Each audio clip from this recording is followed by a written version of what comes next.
America risks losing its much vaunted AAA credit rating. Mohamed El-Erian is the chief executive of PIMCO, the world's biggest bond trader. Always welcome having him on the programme. So I asked him, did he think default? Did he think that they would do a deal? In terms of what will happen, Richard, we expect that they will find a way to raise the debt ceiling, to avert a default, but it's not clear that they'll find a way to avoid a downgrading of the AAA. So that is the question mark for us. Not whether the U.S. defaults, we do not expect the U.S. to default, but whether the U.S. does enough to avoid a downgrade of its AAA rating. Isn't it a fact that, bearing in mind what has taken place so far, it would be quite justifiable to downgrade the U.S. from the gold-plated AAA?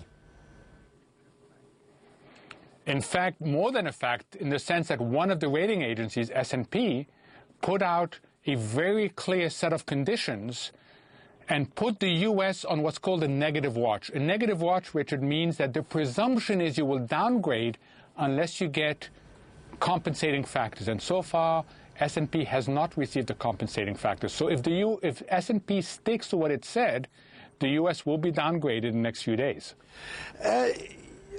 Would the downgrade be that serious? We all know. I mean, I saw one quote today. Look, investors know they're going to get paid eventually, maybe a bit late, maybe whatever, but they will get paid. So a downgrade adds what to U.S. borrowing costs, do you think? So we think it adds about 25 to 50 basis points. The good news, as you say, this is not about a fundamental default. This is not about the U.S. running out of money. This is much more a technical default and much more a technical downgrade. So what we're looking at is a technical issue. The problem, Richard, and it's a big problem, is that the U.S. system and the global system are constructed and they operate on the assumption of a AAA in the middle, at its core.